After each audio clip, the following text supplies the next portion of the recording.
제가 3주 전부터 똑같이 말씀하고 있는 게 뭐가 있냐면 하나님의 사랑과 말씀을 전하는 통로가 되면 인생이 풀린다고 계속 전하고 있습니다. 유통자가 되면 인생이 풀린다고 말씀을 드리고 있습니다. 그래서 특별히 로마서 5장 5절에서는 보게 되면 하나님께서 우리에게 주신 성령을 통하여 그의 사랑을 우리 마음에 부어주셨다고 했습니다. 그래서 여러분 뭐예요? 그 사랑을 받기 위해서는 뭐 해야 되는 거예요? 우리 마음이 그 성령으로 부어지는 하나님의 사랑을 받을 큰 그릇이 되어야 된다 그랬습니다. 예. 그래서 그 부어주신 사랑을 받고 흘러나가게 하는 큰 마음을 가져야 합니다. 그러나 본질적으로 인간은 그의 부어지는 사랑을 받을 큰 마음이 없습니다마는 본질적으로 없어요. 진노의 자녀고 죄성이 있잖아요. 그러나 그 큰 마음을 가능케 하는 길이 있습니다. 그 큰 마음을 가능케 하는 길은 하나님을 사랑하는 것밖에 없습니다. 그래서 오늘 30절에 보게 되면 보세요. 함께 읽겠습니다. 내 마음을 다하고 목숨을 다하고 뜻을 다하여 힘을 다하여 주 너의 하나님을 사랑하라 하신 것이요. 우리에서 가끔 그 말을 쓰죠. 당신 그게 최선이야? 라고 묻죠. 예배에 정말 최선을 다하고 있냐고 묻는 겁니다. 그래서 내 마음과 마음을 다하고 목숨을 다하고 뜻을 다하고 힘을 다하여 주 너의 하나님을 사랑하는 것이 성경은 이것을 예배라고 합니다. 예배는 하나님의 사랑을 받음과 동시에 하나님을 사랑함이 일어나는 장소요 행위입니다. 그럼 하나님을 사랑을 받음과 동시에 하나님을 사랑함이 일어나는 장소가 어디를 말하느냐? 여러분의 삶을 말합니다. 이 주일날 드린 것도 삶에 들어가는 거예요. 여러분 삶에 언제 갈지 모르지만 그 삶 속에 시간 속에 들어가 있는 거예요. 그리고 예배의 행위가 뭐다? 여러분의 삶의 모습이라는 거예요. 그럼 여러분의 삶이 정말 하나님이 기뻐 받으신 예배의 모습이냐라고 묻고 있는 겁니다. 1977년 뉴멕시코주 레이크 아서에 사는 마리아 루비오라는 그 사람은 그 브리또 요리를 만들고 있었습니다. 브리또 요리가 뭐냐면 토르티아라는 여러분 하얀 그 밀가루 떡과 빵 아시죠? 피자처럼 생긴 거 판판한 거. 그래서 거기에 콩과 고기를 넣어 만든 멕시코 요리입니다. 요즘에는 여러분 여기에 사워 크림도 넣고 그 아보카도도 넣으면 더 맛있습니다. 옛날 생각나는데 하여튼 이 토르티아를 하다가 이 한 장에 난 냄비 자국이 있었어요. 근데 이 냄비 자국이 예수님 얼굴처럼 보이는 걸 발견했습니다. 그래서 흥분한 그녀는 그녀의 남편과 이웃에게 그것을 보여주었고 모두 토르티아에 얼굴이 새겨져 있는데 동의했고 실제로 그 얼굴은 로마 카톨릭에서 보여주고 있는 그 예수님의 형상과 비슷했습니다. 그래서 그녀는 자신의 사제를 찾아가서 그 토르티아를 축복해달라고 했으며 또 그 토해달라면서 뭐라고 했냐면 그 토르티아가 자신의 삶을 바꾸어 놓았다고 간증한 거예요. 그래서 그녀의 남편도 옆에서 뭐라고 또 돕냐면 그 토르티아가 집에 온 후로 그녀가 더 평온하고 행복하고 고분고분한 아내가 되었다고 하는 거예요.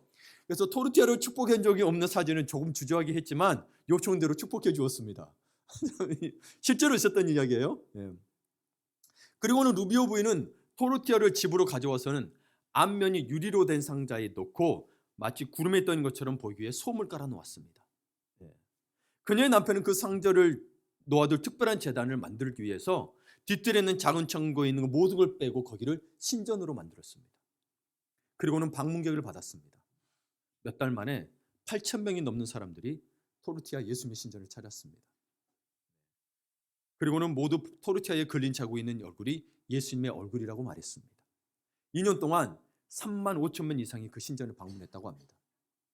그리고는 이것이 몇 년 동안 있었냐? 28년 동안 성스러운 토르티아로 있었어요. 그래서 그 성스러운 토르티아를 보러 오는 순례자들의 발걸음이 28년 동안 끊이지 않았어요. 세월이 흐르면서 그을린 자국이 흐릿해지고 형상도 알아보기 힘들어졌지만 사람들은 여전히 그 신전에서 경배해드리기를 원했습니다. 그럼 왜 28년이냐? 28년도 더 될 수 있었는데 2005년, 그러다 2005년 루비오 부인의 손녀딸이 수업 시간에 발표하기 위해서 토르티아를 학교에 가져갔는데 누군가가 떨어뜨려 산산조각을 내고 말았습니다. 그래서 루비오 부인은 부서진 토르티아 조각들만 남은 유리상자를 계속 간직했습니다. 그러다가 더 이상 아무도 그것에 관심을 갖지 않았고 결국 루비오 가족은 점점 황폐해져가는 신전의 문을 닫았습니다. 오지 않으니까 헌금도 안 될 테니까 또 닫았던 이유도 있겠죠. 예. 여하튼 여러분 이런 류의 이야기가 꽤 많이 있습니다. 어떤 이야기냐면 피자 올라간 토핑을 보고도 예수님 얼굴이라고도 하고요. 주차장 바닥에 이게 흘러있는 기름 자국을 보고도 예수님 얼굴이라고도 하고요. 바나나 갈색 반점에서 예수님 얼굴 봤다 그러고요. 나무에 나이트 모양이 있어 하여튼 뭐 등등 예수님 봤습니다. 그럼 여러분 왜 이런 이야기가 도느냐? 그리고 사람들이 이거 예수님 얼굴을 어디에서 가난해서 봤다고 할지라도 뭐요? 여기에 경배하러 사람들이 몰려들었대요. 여러분 그림의 형상이 진짜 예수님을 닮았다고 해도 예수님은 아니잖아요. 예. 사무 형상도 말리지 말았어요. 예수님. 성경에 보게 되면 출애굽기. 근데 여러분 이거를 제가 뭐 우상 숭배를 말하려고 하는 게 아니라 예배를 드리고 싶어 하는 것은 인간의 보편적 본능이랍니다. 본능이에요. 예배를 드리지 않는 인종이나 종족은 이 세상에 없다고 합니다. 이거 무슨 말이냐면 적어도 막 찾아봤는데 적어도 예배를 드리지 않는 인종이나 종족이 있다고는 이제까지 알려진 바가 없어요. 모든 종족이 뭔가 됐든 간에 하여튼 무속신앙이 됐든 간에 뭔가 한다는 거죠. 예배를 드린다는 거예요. 그러면 그 이유가 무엇이냐? 우리가 그렇게 지음을 받았기 때문입니다. 하나님께서 인간을 예배자로 창조하셨기 때문입니다. 그러지 않고는 인간의 종교성을 가질 수가 없겠죠. 여러분 짐승이 누구 예배하던가요? 아니죠. 짐승 그렇게 안 받았어요. 만약 그렇다면 이게 그냥 어쩌다가 된 거라면 짐승도 그렇게 해야 될 거예요. 근데 짐승 그랬다는 게 없습니다. 사람만이 그럽니다. 그렇게 지음을 받았기 때문입니다. 그래서 성경에 나와 있습니다. 이사야서 43장 7절을 보게 되면 함께 읽습니다. 무릇 내 힘으로 일컫는 자 곧 내가 내 영광을 위하여 창조한 자를 오게 하라. 그들을 내가 지었고 만들었느니라. 보게 되면 내가 내 영광을 위하여 창조한 자를 오게, 창조한 것들이라고 안 했어요. 창조한 자. 그래서 그들을 내가 지었고 만들었다고. 이거 사람을 이야기하죠. 사람만이 하나님을 예배합니다. 그래서 실제로 이야기합니다. 이 43장 21절에 보게 되면 이 백성은 내가 나를 위하여 지었나니 나의 찬송을 부르게 하려 함이니라. 뭐로 지었다고요? 찬송을 부르기 위해서. 이 찬송은 경배, 예배를 말합니다. 그렇게 지음을 받았다는 거예요. 그러니 이 세상의 사람들이 그 어느 민족도 예배를 안 드리는 민족이 없다는 거예요. 그렇게 지음을 받았기 때문에. 그리고 하나님께서는 예수님을 통해 인간을 구원하신 목적도 예배에 있습니다. 그냥 죄를 용서하는 게 그건 시작이고요. 죄를 용서해서 뭐 하시려고 하는 거예요? 하나님을 예배하기 위해서. 이 죄가 용서받지 못하면 하나님 앞에 나가면 모든 인간은 죽습니다. 죄 때문에 너무 거룩하셔서. 그런 분이신 거예요. 진짜 하나님인 거예요. 근데 우리와 예배할 수 있도록 뭐예요? 하나님과 교제할 수 있도록 예수를 통하여 우리에게 구원하게 하신 거예요. 죄를 용서받게 하신 거예요. 인간 힘으로는 용서받을 수 없으니까. 그러므로 예배는 우리 삶의 첫째 되는 것이며 인생의 목적인 것입니다. 하지만 대부분의 경우 예배는 너무 불완전하고 잘못된 방향에 빠져 있고 순수하지 못합니다. 그럼 어떤 부분에 순수하지 못하고 어떤 것이 잘못됐는지 우리 예배를 이루는 네 가지 요소를 좀 보도록 합시다. 이 네 가지 요소는 어디서 찾았냐면 이 시대 위대한 선지작 설교가로 알려져 있는 A.W. 토조의 저서 예배인가 쇼인가에서 제가 좀 이렇게 뽑았습니다. 예, 저도 이분의 것에 동의하기 때문입니다. 이 예배를 이루는 네 가지 요소를 말하는 게 뭐냐면 감탄, 존경, 매혹, 사랑을 말합니다. 이 매혹에 대한 부분은 제가 따로 제 식으로 해서 경애라고 좀 풀도록 할게요. 그래서 감탄, 존경, 경애, 사랑에 대해서 이 네 가지 요소가 있어야 되는 거예요. 자, 이 네 가지 요소가 있어야 예배를 한다라고 할 수 있는 건데 우리가 예배를 드리고 온다고 하잖아요. 드리러 온다고 하죠. 그러면 예배에 참석하면 예배한다라고 말하지만 이거는 진짜 예배가 아니고 예배 오는 건 참석입니다. 진짜 예배 드린 게 아니에요. 당신이 하나님께 예배를 드린다고 한다면 뭐가 있어야 되느냐? 감탄, 존경, 경애, 사랑을 가지고 드려야 예배한다라고 할 수 있는 거예요. 그것들이 있어야 우리의 일상이 예배의 삶이 될 수도 있다는 거예요. 줄만이 아니라. 그래서 여러분 내가 예배를 드린다고 해서 내가가 주어이기 때문에 내가 주체가 아니고 그분이 하나님이 받아주셔야 예배가 합당하게 되는 거예요. 근데 내가 드려고 내가 감정하고 내가 기뻤다 그랬다고 해서 예배가 아니라니까요. 그분이 받으셨느냐 안 받았느냐. 그러면 그분이 받으셨느냐 안 받으셨느냐는 거는 그분이 받으신 예배가 무엇인가를 또 찾아봐야 되는 거예요. 그건 이따 좀 찾아볼게요. 그럼 먼저 그 내용들을 찾고 또 뭐냐? 우리의 자세에 대해서 이야기하는데 이 네 가지 요소가 반드시 필요한 건데 첫 번째 감탄입니다. admiration. 이 감탄에 여러분 그냥 와 이렇게만 생각하시는데 그게 아니고 감탄이라고 하면 국어사전 우리의 사전적음을 찾아보시면 뭐라고 되냐면 마음속 깊이 느끼는 것 이게 감탄이에요. 감탄 삼아서 해서 감탄이 아니고요. 형식적으로 할 수 있잖아요. 감탄은 뭐다? 마음속 깊이 맞아요. 마음속 깊이 그래 진심이 통하죠, 그렇죠? 예. 음식도 먹을 때 진짜 이렇게 맛있게 먹고 맛있다 해야 되지. 그냥 한 번 먹고 맛있네요. 그러면 뭐 감탄이 안 되는 거예요. 진짜 이게 느껴야 되는 거예요. 마음속 깊이. 그래서 토저는 말하기를 예배하지 않고 감탄하는 것은 가능하지만 감탄 없이 예배하는 것은 불가능하다. 왜냐하면 예배는 하나님에 대한 감탄의 감정이 극도화되어 자연스럽게 행동으로 이어진 것이기 때문이다. 하나님을 향한 감탄, 마음속으로부터 느끼는 것이 올라오니 그렇게 드려지는 게 예배라고 여기는 거예요. 그럼 여러분에게 물어볼게요. 마음속 깊이 그분을 느끼시나요? 감탄하시나요? 아멘. 두 번째는 존경입니다. 영어로 honor라고 하는데 우리가 예배 대상으로 삼지 않은 대상을 존경할 수 있습니다. 그렇죠? 예, 우리 이순신 장군, 세종대왕 존경할 수 있죠. 근데 예배하지 않죠. 누군가는 예배하지만 우리가 말하지 않죠. 그러나 우리가 존경하지 않는 대상을 예배할 수는 없습니다. 그렇죠? 내가 존경하지도 않는 우리 교수님을 가서 내가 인사할까요? 아니요, 모르고 존경 안 하면 안 해요. 내가 존경한 모습을 찾아가서 교수님 인사, 오래간만입니다 하고 이렇게 존경을 표하는 거죠. 그래서 예배는 반드시 우리의 높임이 있는 거잖아요. 그러면 존경해야 마땅한 거죠. 예배는 존경심이 필수적인 요소입니다. 그러면 이 자리에 왔을 때 여러분 정말 존경하고 계십니까, 주님을? 예. 그리고 존경함이 없이는 그분께 예배를 지속할 수가 없어요. 봐보세요. 한 번쯤은 그래 내가 들었는데 존경할 만에 왔어. 근데 존경심이 계속 유지 안 되면 다음에 예배를 정말 진심으로 드릴 수 있을까요? 안 된다라는 거예요.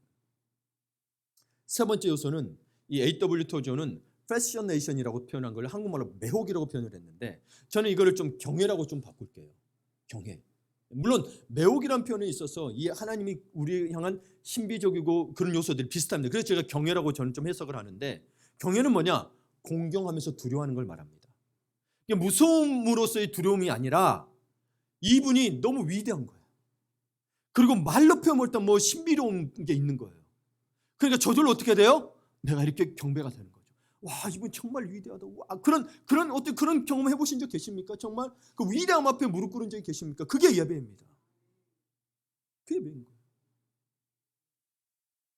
만약 우리가 설명할 수 있는 대상이라면 그것은 이미 우리의 예배 대상, 경배 대상이 될 수 없습니다. 예.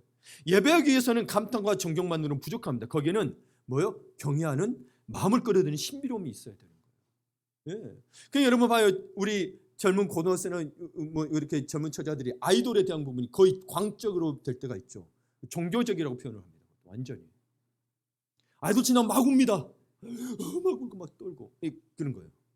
그런 요소들. 근데 그 가까이도 못하죠. 너무 좋은데 자기는 너무 그분 예배 대상으로 봐버리니까. 그런 거예요. 경외가 그런 거예요. 근데 그 잘못된 거죠. 하여튼 사람이죠. 그렇죠? 그래서 여러분 우리가 왜 이분의 저 경외를 가져야 되냐면 그런 신비로운 그 경외함의 힘을 우리의 마음속에 그걸 느끼고 가야 되냐면 그것은 우리의 마음을 완전히 사로잡아 예배를 향해 우리의 마음을 완전히 열리게 만들기 때문입니다. 만약 그분이 그런 경외심이 없다면 여러분 와서 들은 예배는 그냥 듣고 가는 참석만 되고 만다니까. 그다음 네 번째 요소는 사랑입니다. 사실 이 사랑이 맨 처음 언급되어는 요소입니다. 사실 제가 보기에는. 그런데 왜 세 가지를 먼저 했냐면은 사랑이 언급 때문에 다른 것 사실은 다 마땅히 따라오기 때문에 구체적으로 설명할 필요가 없으면 이게 축소돼 버리니까 그런 건데 여러분 이게 다 네 개 다 필요합니다. 예. 감탄, 존경, 경외, 그리고 사랑. 사랑의 요소 안에 사실 이게 다 들어가요. 예, 여러분 어떤 대상을 예배하지 않으면서 사랑하는 것은 가능합니다. 우리 김장님하고 신효수 권사님 부부신데 둘이 사랑하십니다. 근데 서로 예배합니까? 오늘 또 잘 주무셨습니까? 오늘 또 이게 은혜를 베풀 이렇게 잘하면서 사랑합니까? 아니죠. 예, 예배하지 않으면서 사랑하는 건 가능해요. 그러나 사랑하지 않으면서 예배하는 것은 불가능합니다. 사랑하지 않으면서 예배하는 건 불가능해요. 그래서 하나님을 사랑하는 것은 오늘 말씀의 구절은 뭐예요? 마음을 다하고 목숨을 다하고 뜻을 다하고 힘을 다하게 된다는 거죠.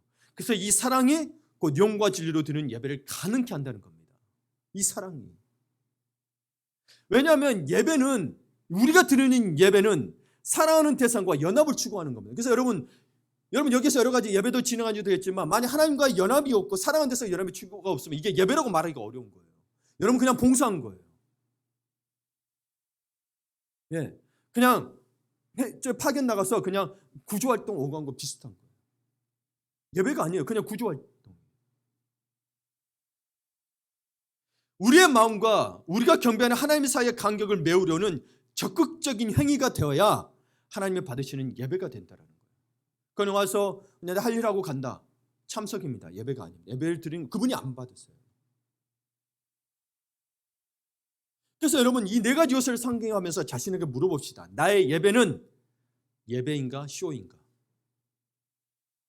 예배입니까 쇼입니까? 말하지 마세요. 제가 시험에 들 수도 있어요. 농담이고 자기 스스로에게 물어봐요. 그걸 제가 어떻게 평가할 수 있나? 그분이 받으신 거예요. 제가 받으신 건 아니니까. 제가 받는 건 아니니까. 그래서 오늘 예수님은 오늘 본문에 우리가 읽었던 것들이 신명기 6장 4절 5절의 것을 인용하며 가장 큰 계명이라고 말씀하신 것이 있어요. 한번 볼까요? 그 가장 큰 계명을 말씀하신 게 다시 한번 우리 읽어봅시다. 19절에서 20절 이스라엘아 들으라 주 곧 우리 하나님은 유일한 주시라 내 마음을 다하고 목숨을 다하고 뜻을 다하고 힘을 다하여 주 너의 하나님을 사랑하라 하신 것이요. 아멘. 들으라 이게 이제 히브리어로 쉐마 신명기 6장에 쉐마 이스라엘 됐어요. 우리에게 뭐예요? 들으라 신자들아. 그래서 뭘 들었냐? 두 가지를 들으라고. 이게 예수님이 직접 하신 말씀이에요. 오늘 읽었던 구절이 두 가지를 들어야 되는데 하나는 선언을 들어야 되고 하나는 명령을 들어야 됩니다. 이 하나의 선언이 뭐냐? 보시면 주 곧 우리 하나님은 유일한 주시라 선언하고 있어요. 예수님이 선언하고 있어요. 여호와 하나님 오직 유일한 하나님이시라고 단언하고 계신 거예요. 그럼 우리는 이 신앙 고백을 늘 확신하며 선언해야 합니다. 그냥 말로만이 아니라 진짜 선언해야 돼요. 진짜 내 입으로 선포하며 여러분 나아가야 됩니다. 여러 사람 앞에서 하라는 의미가 아니고 내 정말 확신을 먼저 가지라는 거예요. 여러 사람 앞에서 해도 돼요. 근데 진짜 확신하냐는 거예요. 우리 함께 해봅시다. 우리 하나님은 유일한 주시라. 하나님은 유일한 주시라. 아멘. 선포하셔야 돼요. 그냥 마음으로만 그래요. 아니요. 선포하시고. 선언이에요. 선언이에요. 이거는. 예수님도 선언하셨죠. 말 안 해도 하나님이신데 봐봐요. 선언하셨다. 우리에게 말씀하시기 전에 가장 큰 계명을 말씀하시는 이 예배 대상에서 이야기하고 있는 거예요. 유일한 주시는 건 예배 대상이에요.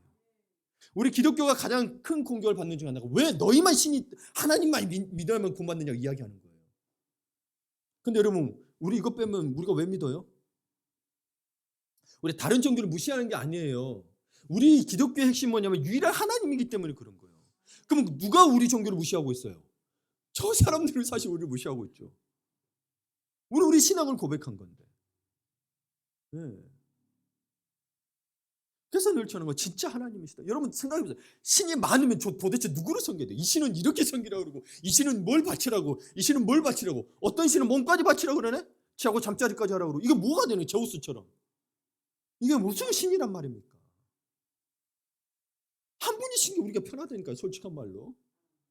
네. 그러니까 유일한 하나님을 못 믿도록 자꾸 왜 너희 신만 이런 식으로 해서 그들이 우리에게 이간질하는 거예요.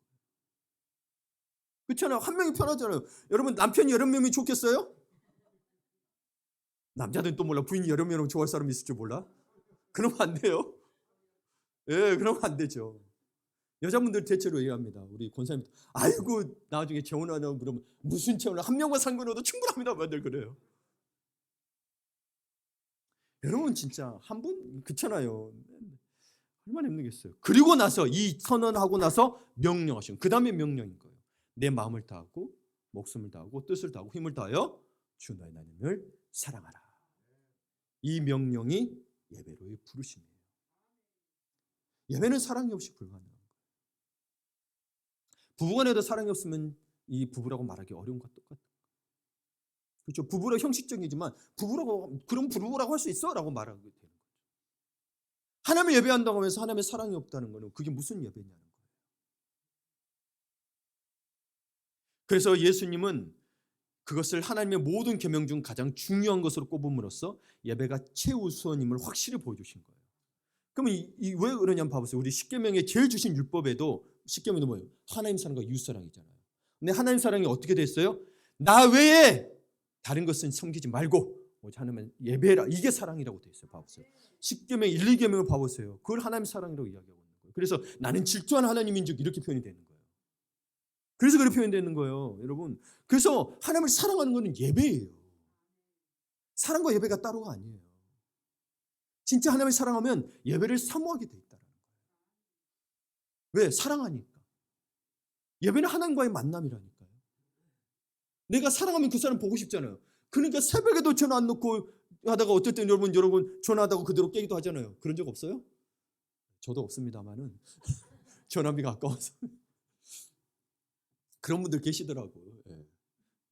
근데 봐보세요. 근데 사실은 여러분 사랑하니까 새벽에 택시 타고라도 찾아가요. 있는 도 없는 도 다 털어서 찾아가요. 보고라도 와야 돼요.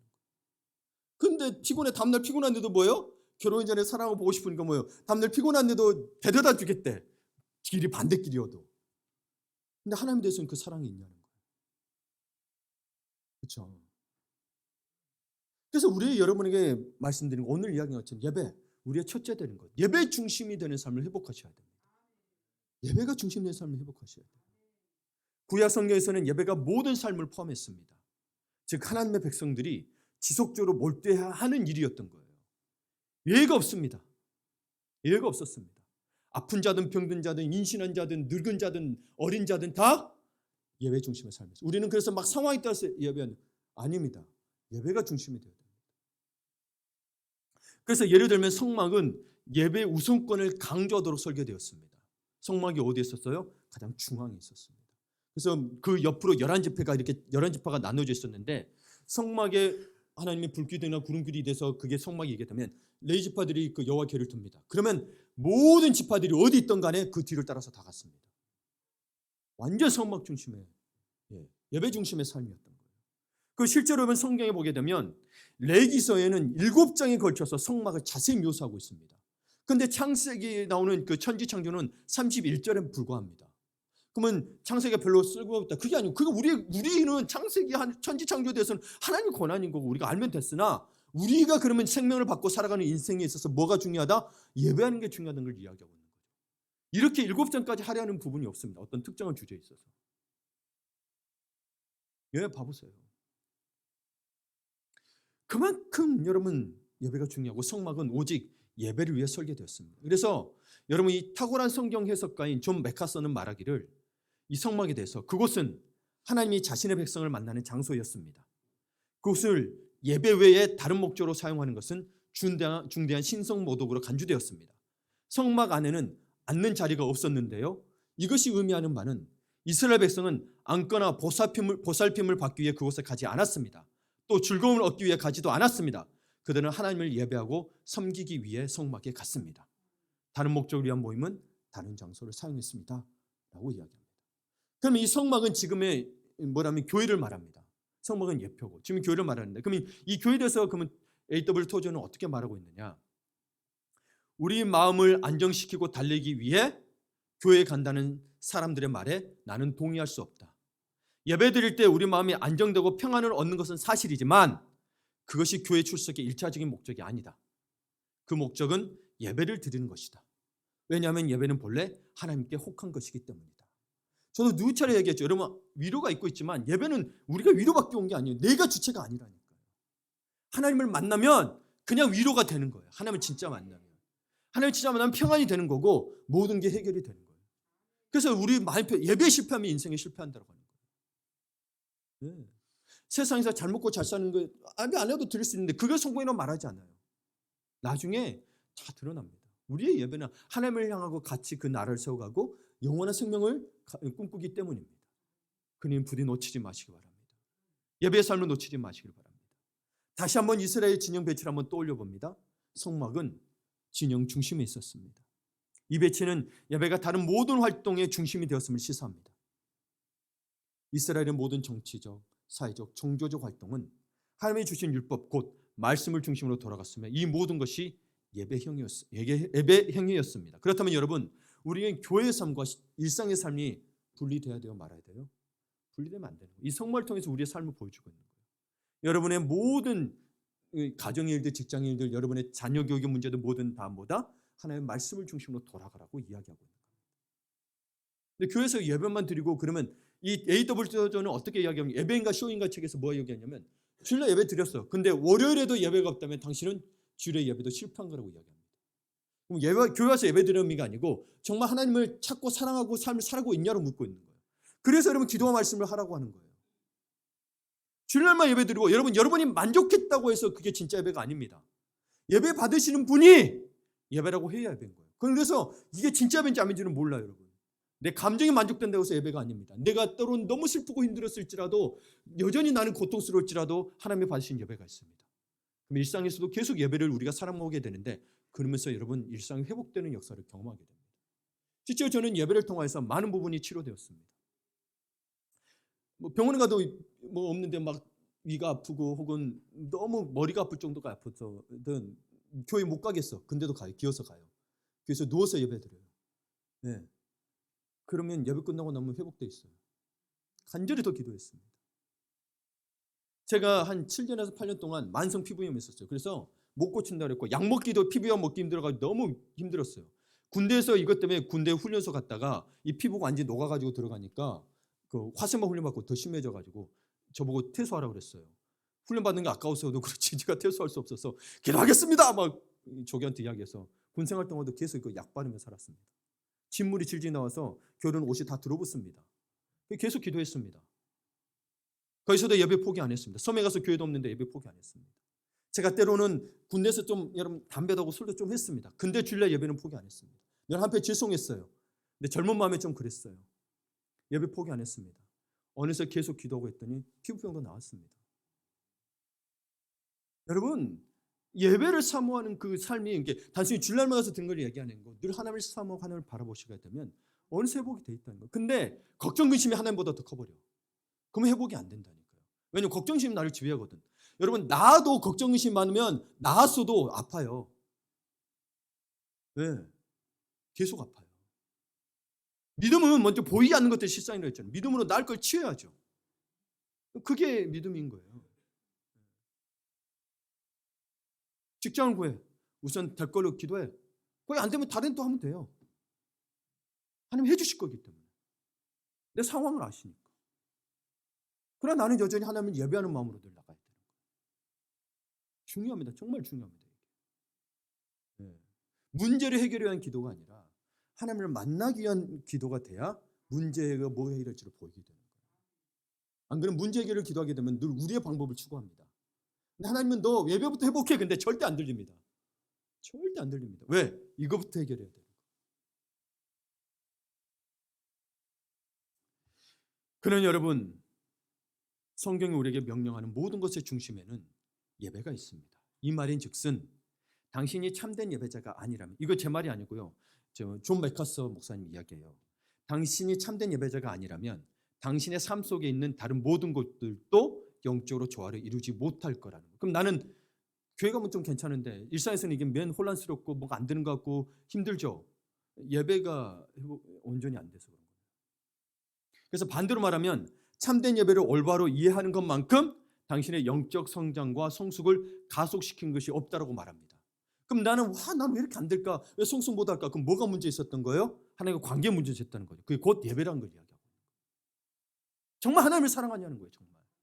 정말 오늘 말한 것처럼 마음과 뜻과 목숨과 정성을 다해 사랑하냐? 아니면 내 몸을 더 사랑하냐? 돈을 더 사랑하냐? 성공을 더 사랑하냐? 좋은 집을 더 사랑하냐? 묻고 있는 거예요. 그러면 여러분에게 그러면 잘못된 예배는 어떤 영향을 끼치는가? 잘못된 예배가 무엇일까? 잘못된 예배에 대해서 제가 4가지 정도를 소개할 텐데 이 공통된 그 잘못된 예배에 공통된 그 핵심 요소가 있습니다. 이게 거기에 공통된 주제가 있습니다. 뭐냐면 자신의 방식대로 드리는 예배예요. 하나님 원하시는 예배가 아니라 자신의 방식대로. 근데 그게 사실 사람의 마음으로는 괜찮을 수 있으나 그게 아니라는 거예요. 한번 보도록 할게요. 잘못된 예배는 특징은 다 자신의 방식입니다. 사실 하나님은 자신에게 예배드리지 않은 사람들을 거듭 심판하셨습니다. 출애굽기 3장에 보게 되면 이스라엘 백성이 금송아지를 만들고 숭배했을 때 예전 같았으면 온 나라가 완전히 멸망했을 텐데 다행히도 하나님은 자비로 하나님께서 형벌을 완화해 주셔서 대신 그들 가운데 3,000명만 죽이셨습니다. 멈췄어요. 거기에서. 레위기 10장에서는 대제사장 아론의 아들인 나답과 아비후는 제사장에 임명됩니다. 아론의 자손들은 이미 제사장직으로 임명받았어요. 이미 됐어요. 레위자 족속이기도 하고. 그러니까 그들은 어릴 때부터 제사장이 되기를 기다려왔고 제사장직을 위해 준비하며 훈련받아 왔습니다. 그런데 제사장으로 처음 실제적인 역할을 수행할 때 그들은 다른 불을 담아 분향했습니다. 하나님이 말하는 불이 있습니다. 근데 다른 불을 담아 분향했더니 이거 하나님의 계시와는 상관이 없이 행한 거예요? 이에 하나님 그 두 사람을 즉시 죽이셨습니다. 이 말은 뭘 의미하냐면 여러분 여기에서 어떤 학자들은 이야기합니다. 이 사람들이 포도주에 좀 취해서 잘못된 물을 갖다 드렸나 보다. 어떤 학자는 이야기합니다. 원래 그리고 원하는 대로 불이 없어서 그냥 예배 드려야 되니까 이 불을 갖다 드렸다는 거죠. 그럼 예배 드려서 드렸다는 거죠. 그렇죠? 근데 죽이셨다는 거죠. 근데 그렇게 드린 게 누구 방식이라는 거예요? 자기 방식이라는 거예요. 여러분 인본주의를 조심하셔야 합니다. 또 봅시다. 사울 왕도 비슷한 범죄를 했습니다. 사울 왕은 제사장의 역할을 뺏어갔어요. 그냥 사무엘이 안 하다 보니까 뭐요? 그리고 다 진멸하려 했는데 안 하고 뭐요? 하나님 앞에 예배드리기 위해서 좋은 걸 남겨놨다는 거예요. 자기가 예배드려버립니다. 예배 형식은 똑같습니다. 제사장 역할을 뺏었습니다. 그는 하나님이 정해주신 예배 방식을 버렸고 그로 인해 그와 후손들은 왕위를 잃었습니다. 그래서 사무엘에 와서 이야기하죠. 너 예배 드리지 마라. 차라리 순종이 낫다고 얘기하죠. 순종이 제사보다 낫다고 얘기합니다. 순종함이. 하나님 말씀 순종함이 예배보다 낫다. 이게 순종이 곧 예배라는 소리예요, 사실은. 그럼 또 봅시다. 우리 그래도 성경을 좀 아는 사람들 중에서는 가장 입에 많이 오르내리는 구약 유형이 중에 하나가 있는데 우사가 목숨을 잃은 이야기입니다. 우사가. 사무엘하 6장 3절을 보게 되면 그들이 하나님의 궤를 새 수레에 싣고 산에 있는 아비나답의 집에서 나오는데 아비나답의 아들 우사와 아요가 그 새 수레를 모니라. 여러분 이게 뭐냐면 그 블레셋에 있던 그 빼앗겼던 그 궤를 이제 다윗이 가져오도록 하는 과정 중에 있는 거예요. 그래서 그 가지고 오다가 이제 새 수레에 실어서 가지고 오는데 모셨어요. 새 수레 모셨어요. 그런데 6절에 보게 되면 그들이 나곤의 타작마당에 이르러서는 소들이 뛰므로 우사가 손을 들어 하나님의 궤를 붙들었더니 여호와 하나님이 우사가 잘못함으로 말미암아 진노하사 그를 그곳에 치시니 그가 거기 하나님의 궤 곁에서 죽으니라. 6절에서 7절만 보게 되면 그냥 궤 만져서 죽었다는. 근데 봐보세요. 궤가 떨어지지 않도록 하는 게 잘못됐나요? 인간의 마음으로는 괜찮죠. 하나님이 원하지 않으신다는 거예요. 마치 말씀드리면 예배의 주체는 내가 아니에요. 예배의 주체는 하나님이고 하나님이 받으셔야 되는 거예요. 근데 늘 주체가 우리예요. 괜찮지 않아요? 괜찮지 않아요? 이 말하는 사람들 조심하십시오. 괜찮지 않아요? 애매합니다. 그거에서 인정 안 하면 꼭 인정 없다고 그럴 것 같고 사람이 어떻게 그럴 수 있냐고 그러고 그렇게 말하면 뭐 하나님 너무 매몰차다고 그러고 괜찮지 않아요? 이 말을 조심하십시오. 그냥 하나님 말씀에 있다라는 건데 근데 자꾸 괜찮지 않아요? 물어봐요. 말씀에서 벗어났는데 인간이 그러면 안 되지 않아요? 라고 이야기하는데 조심하셔야 합니다. 여러분 여기에서는 우사가 우선 잡아서 죽은 게 아니에요. 3절을 먼저 읽었죠. 3절을 보게 되면 언약궤를 새 수레로 옮겼습니다. 그런데 이건 하나님이 정해준 방법이 아니었습니다. 그것은 새 수레였다는 걸 또 기억해 주십시오. 그래서 좋은 새 수레였을 거예요. 궤를 옮기는 사람들은 마음을 다하고자 했음을 보여줍니다. 그들은 아무 수레나 실지 않고 새 수레에 실었거든요. 주변에 있던 수레에 실은 게 아니고 준비된 새 수레에 있었단 말이에요. 그러나 하나님은 분명히 궤를 옮기는 명하신 방법이 있습니다. 어떻게 해야 됐었어요? 제사장들이 어깨에 메고 가져가야 됩니다. 이게 레기에 나온 거예요. 그래서 여러분 봐보세요. 여호수아가 요단강을 건넜더니 제사장들이 먼저 어깨에 궤를 메고 가난 그 요단강에 들어갑니다. 이걸 어기면 안 돼요. 그 결과 가던 도중 수레가 덜컹거리며 뒤집히려 하자 언약궤를 보호하기 위해 훈련받아 왔단 말이에요. 우사도 훈련받았단 말이에요. 궤를 어떻게 해야 될지. 근데 궤가 수레에서 떨어지지 않게 하고 팔을 뻗어서 되었더니 하나님이 그 자리에서 죽이신 거예요. 이미 새 수레로 한 것부터가 잘못됐다는 거예요. 교육받았음에도 불구하고. 괜찮겠지. 합시다. 그러면 인본주의가 왜 어렵냐? 여러분 베드로가 예수님이 내가 죽어야 하리라 그랬을 때 베드로는 스스로를 생각하는 마음에 그러면 안 됩니다라고 했죠. 예수님 뭐라 그래요? 사단아 뒤로 물러가라. 베드로가 사단의 의미가 아니고 그 생각이 사단의 생각이라는 거예요. 인본주의는 늘 인정머리도 없다고 여러분이 이야기할 수 있으나 인본주의를 여러분 모두 버리면 안 돼요. 사람은 그래도 인정이 있어야죠. 그렇죠? 그러나 인본주의와 신본주의는 구분하셔야 여러분 예배를 드릴 수 있습니다. 예배는 인본주의로 드리는 게 아닙니다. 괜찮으니까 내가 힘드니까 안 나오도 되고 예배 안 드려도 되고 내가 멀리 있으니까 안 드려도 그 의미가 아닙니다. 예배는 신본주의 정신을 가지고 드려야 되는 거예요. 어떤 상황에서도 예배 드려야 되는 거예요. 북한에서 우리 일부에서 누가 기도하셨는데 뭐요? 북한에서는 그 속에서도 지하에서 기도하고 있다는 거예요. 그럼 거기서 기도하면 죽어요. 김정은체에서는 그렇게 기도하면 안 돼요. 근데 기도해요. 그건 잘못됐나요? 완전히 그렇게 예배 드리는 거예요. 근데 뭐 때문에 안 되고 뭐 때문에 안 되고. 자유주의 국가에서, 신앙도 있는 자유주의 국가에서 더 이유가 많아. 더 이유가 많아. 그러면 여러분 인생이 안 풀린다니까요. 그래서 우리 신앙인들은 알잖아요. 예배에 실패하면 인생이 실패한다고 이야기하죠. 저는 여러분이 정말 인생에 성공하기를 바라는 거예요. 정말 성공하기를 바라는 거예요. 그래서 여러분 이 잘못된 예배를 통하여서 뭐를 이야기하고 있냐? 이것이 의미하는 바가 뭐냐? 존 맥카스는 말하기를 자기 방식대로 예배드리는 자들은 아무리 선한 의도를 가지고 있어도 하나님께 받아들일 수 없다는 겁니다. 그럼 예배예요, 아니에요? 아니죠. 선한 의도, 자기가 아무리 선한 의도를 가지고 있더라도. 이 모든 사건이 우리에게 가르쳐주는 것은 하나님은 정상에서 벗어난 예배를 받으시지 않는다는 거. 하나님 말씀하신 대로 벗어난 것은. 이분은 실현하지 않은 분이시기 때문에. 그렇게 해도 돼가 아니라 원래 정해 주는 게 있죠. 그분은 여러분 거룩하시고 거짓이 없는 분이시기 때문에. 인정이 없는 분이 아니시고 그분은 거짓이 없는 분이라는 걸 기억하셔야 돼요. 함부로 말을 바꾸면 어떻게 그분을 믿어요? 못 믿는단 말이에요. 믿을 수가 없어요. 그런데 어떤 사람들은 진심으로 드리는 예배라면 어떤 예배든 받아주실 거라고 주장합니다. 그런데 분명 그러지 않습니다. 성경은 아무리 선한 의도를 갖고 있더라도 자기의 방식대로 예배드리는 자들은 하나님께 받아들일 수 없다는 사실을 명백히 가르치고 있습니다. 하나님이 명령하신 대로 예배를 드리지 않으면 하나님 우리를 축복해 줄 수 없다는 겁니다. 그러니까 우리의 선한 의도는 반드시 하나님을 사랑함과 그분의 속성과 말씀에서 비롯되어야 한다는 겁니다. 근데 이것도 불가능합니다. 우리가 선한 의도를 아무리 가져도 선해질 수가 없어요. 우리 지혜성과 본질상 진노의 자녀거든요. 그래서 로마서 5장 8절은 뭐였어요? 우리가 소망을 부끄러워하지 아니하니 성령으로 하나님의 사랑을 우리가 부어준 바 되니. 많은 이들이 이런 이야기를 합니다. 인간 힘으로 안 되잖아요. 인간은 하나님 말씀도 다 순종하는 불가능하죠. 인간 힘으로는 불가능합니다. 그러니까 뭘 받으라고 그래요? 성령을 받으라고 하는데 자꾸 인간의 힘으로 안 되니까 그냥 대충 믿어. 그냥 열심히 봉사만 해. 예배에 진심이 없어. 죽은 예배. 그러니까 성령을 받으라고 하잖아요. 그냥 가장 좋은 것을 구하라. 뭐예요? 성령을 구하라고 하잖아요.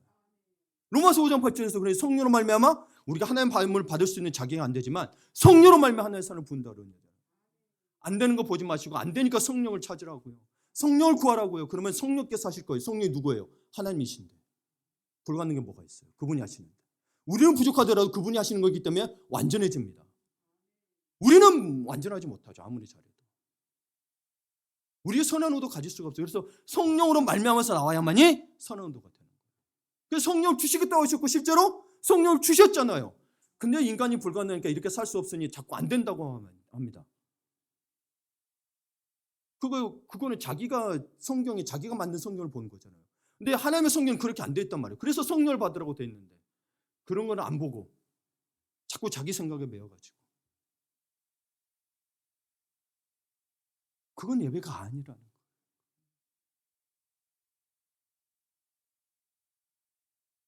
그러게 묻고 있는 거예요, 여러분. 성령으로 우리 성령이 내재하신다 그랬잖아요. 그래서 주님을 찾고 소망을 부끄럽게 여기지 않으면 뭐예요? 성령으로 말미암아 하나님의 사랑을 부음받으니 내가 마음과 뜻과 정성과 목숨을 다하여 그분을 사랑할 수 있다는 거예요. 내 힘으로 말고 뭐예요? 성령이 주시는 부어주시는 사랑으로. 그 연결된 거예요. 제가 지금 계속 설교하고 있던 게 연결되는 거예요. 그래서 여러분에게 묻고 있네. 당신은 온 마음으로 예배를 드리는가? 당신이 가진 모든 것 중에 가장 좋은 것을 드리는가? 당신의 마음은 경외심과 존경심으로 가득한가라고 묻고 있는 거예요. 이 하나님이 웬만하면 이 인간에 대해서 뭐라고 안 하세요. 근데 이 예배에 대해서만큼은 신랄하게 비난하시는 게 있습니다. 하나님 표현의 비난이 아니고 우리에 대해서 책망하시는 거죠. 근데 그 책망이 뭐냐면 심판을 결과를 낳게 돼요. 말라기서에 나오는 것도 의미가 있습니다. 말라기서 이후로 그 다음에 선지자가 아예 없습니다. 400년 동안 끊겼다. 그 다음에 새로운 거 예수님이 나타나게 되는데 말라기서 1장 6절에서 9절을 세 번역으로 보겠습니다. 제가 읽어드릴게요. 아들은 아버지를 공경하고 종은 제 주인을 두려워하는 법인데 내가 너희 아버지라고 해서 너희가 나를 공경하기라도 하였느냐? 내가 너희 주인이라고 해서 너희가 나를 두려워하기라도 하였느냐? 나 만군의 주가 말한다. 제사장들아 너희가 바로 내 이름을 멸시하는 자들이다. 그러나 너희는 우리가 언제 주님 이름을 멸시하였습니까? 라고 되묻는다. 자기 방식대로 드렸으면 여러분 그쵸? 나 멸시한 적이 없거든요 실제로. 근데 하나님 이야기요. 멸시했더라. 너희는 내 제단에 더러운 빵을 바치고 있다. 그러면서도 너희는 우리가 언제 제단을 더럽혔습니까? 하고 되묻는다. 너희는 나 주에게 아무렇게나 상을 차려주어도 된다고 생각한다. 눈먼 짐승을 제물로 바치면서도 괜찮다는 거냐? 쩔뚝거리거나 병든 짐승을 제물로 바치면서도 괜찮다는 거냐? 그런 것들을 너희 총독에게 바쳐보아라. 그가 너희를 반가워하겠느냐? 너희를 좋게 보겠느냐? 나 만군의 주가 말한다. 제사장들아, 이제 너희가 하나님께 우리에게 은혜를 베풀어 주십시오 하고 간구하여 보아라. 이것이 너희가 의뢰하는 일이지만 하나님이 너희를 좋게 보시겠느냐? 라고 이야기합니다. 예배에 실패하면 하나님이 좋게 한 것입니다. 예배가 있으면, 그래서 예배를 통해서 우리가 다 우리의 삶이 다 흘러나오고 이웃사람까지 흘러나오는 거예요. 내가 가서 착한 일 해봐야 예배가 없으면 그냥 착한 일. 하나님은 아무 상관없어요. 구원과 아무 상관없어요. 하나님은 부족지 않은 예배를 드린 이스라엘 백성들을 맹렬히 비난하십니다. 그들은 예배를 업신여기고 경솔하게 행하였습니다. 그들은 가진 것 중에 가장 좋은 것을 드리지 않고 눈먼 것, 저는 것, 병든 짐승을 드림으로써, 여러분 죽으면 다 똑같잖아요. 제사 드릴 때 다 줄이거든요. 병들 그 무슨 상관이냐는 거예요. 근데 이렇게 드림으로써 뭐예요? 그들이 예배를 중요하게 생각하지 않음을 보여주었습니다. 그래서 10절에 하나님 뭐라고 그러냐면, 내가 너희를 기뻐하지 아니하며, 예배 드리는데 기뻐하지 아니하며 너희가 손으로 드리는 것을 받지도 아니하리라고 말씀하신 거예요. 그분이 받으셔야 예배라니까요. 우리가 아무리 드려도 100억을 드리고 1000억을 드려도 그분이 안 받으시면 그냥 내가 있으니까 드릴게요. 안 받으시는 거예요. 돈은 교회 바쳤지만 안 받으시면 하나님 안 받으시는 거예요. 그래서 이야기했죠. 예전에 어떤 목사님 막 이렇게 돈을 뜯어내는 목사님 있더라도 정말 당신이 하나님을 예배함으로 드렸다. 그럼 하나님 받으시는 거예요. 그 사람은 그렇게 사용했을지라도. 물질은 그런 거예요. 여러분 속고 속이는 게 아니고 하나님께 드리면 속은 게 아니라니까. 그리고 늘 물질에 우리가 헌금을 드리는 것도 그렇지만 봐보세요. 하나님을 사랑해서 드리는 거고 감사해 드리는 거. 내가 하나님을 만나고 보니까 이 물질을 얻게 된 것도 내가 때로 얻고 있을 수도 있지만 그렇게 된 거 하나님 은혜라는 거예요. 감사 드리는 거지 그냥 내 것 따로 놔두고 하나님 것 따로 드리고, 아니 다 드려도 괜찮은 거죠. 그러나 하나님 우리도 사용하고 먹고 살아라고 그렇게 해주시고 11조만 바쳐라. 근데 그 의미가 없어서 받는 게 아니고 뭐예요? 너희가 나를 잊어버릴까 하는 거예요. 하나님 주인이 누군지를 잊어버릴까 바치라는 거예요. 기억하고 감사함으로 드리라는 거예요. 내가 주인이다라고 그걸 암시하고 있는 거예요. 여러분 11조는. 그거 드리고 안 된다고 해서 여러분 구원받고 안 받고가 아닌 거예요. 내가 하나님을 정말 예배하고 있느냐의 자세에서 나와서 드려야만이 기뻐 받으신다는 거예요. 그래야 복도 여러분에게 임하는 거고. 그러면 여러분에게 묻겠습니다. 말씀 마무리 짓는데, 그러면 당신에게 우리에게 가장 필요한 것을 지금 찾으셨습니까? 예. 교회가 예배를 올바로 드리지 못하면 다른 모든 영역에서도 실패하고 맙니다. 그래서 교회의 실패로 온 세상이 고통을 받습니다. 과거는 발달하고 잘 사는 것 같은데 세상이 더 고통스럽죠. 사실 교회의 예배의 실패 때문에 그렇습니다. 교회가 기복주의로 다가버렸다. 교회가 성도들을 끌어들이기 위해서 저는 아직도 상처가 나는 어떤 하여튼 원로 목사님이 그 이야기하는 거예요. 교회가 부흥하려면 부자 되는 법을 가르쳐줘야 돼 이러시는 거예요. 본인도 부흥했어요. 너무 마음이 아픈 거예요.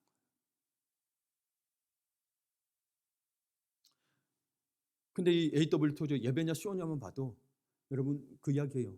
교회가 많은 것들을 타락했다고 얘기합니다. 성도들을 끌어들이기 위해서 세상적인 그 쇼까지 다 끌어들였던 거예요. 네. 실제로 부흥을 했고, 근데 거기 진짜 예배냐라고 신랄하게 비판합니다. 세상의 많은 곳에서 잘못된 예배를 드리고 있습니다. 우리 처음에 이야기했던 또르띠아 물질적인 것, 의식이나 형식 또는 하나님의 축복에 초점을 둔 예배들이 그러합니다. 하나님의 축복은 하나님이 아닙니다.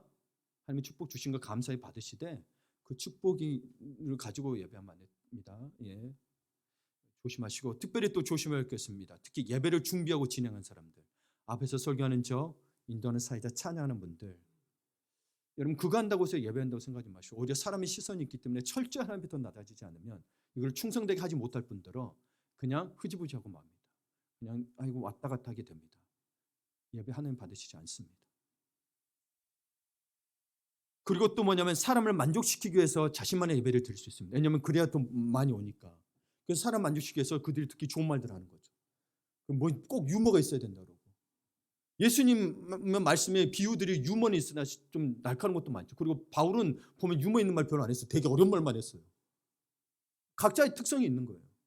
유머가 있을 수도 있고 없을 수도 있고. 근데 꼭 유머가 있어야 된다. 왜? 그래야 사람이 온다라는 거예요. 누구를 위한 예배입니까? 물론 여러분 사람들이 올 수 있도록 해야 되는 부분이 있죠. 그걸 위해서 복음도 잘 전해야 되고 저도 여러 가지 노력을 해야 되는 건 사실입니다.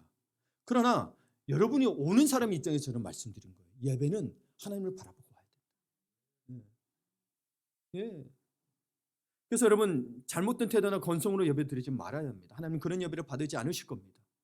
A.W. 토저는 말하기를 모든 시간과 장소를 하나님께 넘겨드려라. 그러면 당신은 그분을 올바르게 예배할 것이고 그분은 그 예배를 받으실 것이다. 주일날만이 아니라 뭐요? 모든 시간과 장소. 여러분이 어디 있든 간에 하나님을 사랑하라는 거죠. 하나님을 사랑함으로. 그러니까 여러분 바빠서 전화를 못 받은 하나님 잊어버릴 수, 아니 그걸 뭐라 그러는 게 아니에요. 바쁘지만 바쁜 가운데도 뭐요? 늘 또 있으면 하나님을 생각하고 사랑하고 고백하고 유일한 주이십니다 고백하고 하나님을 사랑하면서 이웃을 사랑하고 그런 부분이 나와야 된다. 그게 예배라고 이야기하고 그게 십계명인 거예요. 그게 십계명인 거예요. 여러분 어디 들어가면 더 예배에 더 감동이 있을 수 있고 어디 가면 더 있을 수 있죠. 분위기에 따라서. 사실 그런 정서가 있는 것 같습니다만은 저는 늘 저도 그렇게 생각했습니다. 그걸 떨쳐보려는 이유 중에 하나가 사실 사람 마음이 그런 것들 요소를 받거든요. 근데 우리 미국에 있을 때 리버티에 있을 때 이 70세 80세 되신 그 노 교수님 있어요. 김창혁 박사님. 지금은 98세인가 99세로 돌아가셨는데 그분은 학생들을 신학생들을 보기 위해서 자기 자녀들도 잘 됐어요. 그래가지고 학생들 50% 장학금 되면서 와서 신학 공부시키고 그래요. 돈이 없으니까 와서 공부시키고 하면서도 그러면서 설교는 늘 예수께서 복음 이야기하고 본인이 그런 고백을 합니다. 나는 전도사가 와서 앞에서 예수 보일만 해도 나는 은혜가 돼. 고백합니다. 우리는 근데 우리가 원하는 말 안 들리면 은혜가 안 된다고 그러죠. 근데 그분은 그랬어요. 누가 전하든 간에 나는 거기에 예수 보일만 있으면 나는 은혜가 돼. 잘하든 말든 상관이 없는 거예요. 그분이 진짜 예배자 아닐까요? 우리는 뭐 하는 걸 따지죠. 환경이니 뭐니 따지죠.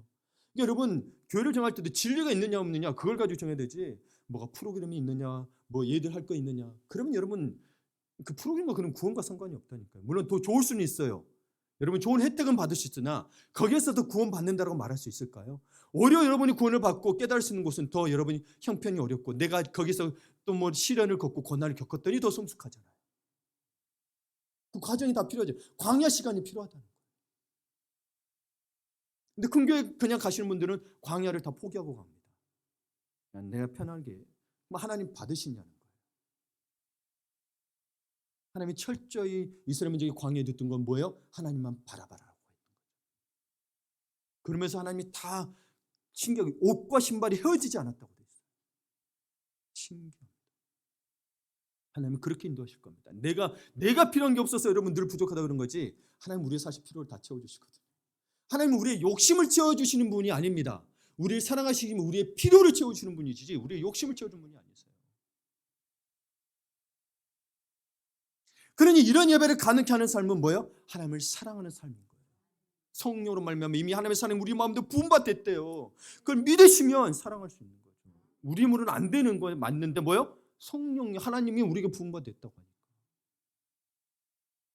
그리고 이것은 동시에 이루어지는 것입니다. 다른 표현으로 말하면 우리가 예배할 때 하나님의 사랑이 우리 안에 있어 흘러나가고 그분이 우리 안에 찬양을 불어넣어 주시니 진심으로 찬양하게 됩니다. 그래서 하나님의 사랑은 뭐예요? 성령을 통하여 하나님의 자녀들 마음에 부음받았다는 거예요. 그러니 우리는 예배를 새롭게 이해하셔야 돼요. 그냥 와서 드리는 게 아니라 하나님을 사랑함이 예배니. 하나님을 사랑하니 일상에서 뭐예요? 내가 말씀을 보고 기도하지 않겠냐라는 거예요. 또 내가 사랑이 없다라면 사랑이 하기 위해서도 기도와 말씀을 봐보세요. 그러면 사랑이 오게 됩니다. 실제로 제가 어떤 분의 간증을 읽었는데 이분이 사업을 하다가 좀 이렇게 막 법적으로도 불법을 행했어요. 그래서 감옥에 가게 됐어. 감옥에 갔더니 이제 막 볼 거 없다 보니까 성경을 보게 됐는데 성경을 보게 된 게 뭐냐면 야한 이야기가 나오니까 본 거예요. 다말이 시어머니 만나가지고 잠자리를 하네. 루시 보아스를 만나서 이런 거 나오네. 그런데 그렇게 시작했다 봤는데 자기가 은혜 받아가지고 완전히 해가지고 장로님까지 됐어요. 여러분 예배를 새롭게 이해하셔야 됩니다. 어떻게 됐든 간에 하나님을 찾고자 하고 사랑하고 찾고자 하면 보고 싶으면 찾아가듯이 하나님을 찾았을 때에 예배가 회복될 줄 믿습니다. 그리고 하나님도 그렇게 명령하셨어요. 그렇게 사랑하라고. 내 마음과 목숨과 뜻을 다하여 사랑하라고. 그것은 우리가 하나님과의 관계에 대해서 이야기하는 거고 이 세상에 전하는 우리의 간증에 이게 그냥 형식적인 게 되면 안 되잖아요. 중요한 역할을 하는 거예요. 그래서 우리는 이것을 무시해서는 안 됩니다. 우리 삶에 너무나 많은 것의 상패가 예배에 달려 있다는 것을 잊지 마시기를 바랍니다. 아멘. 아멘. 우리 다 함께 일어나셔서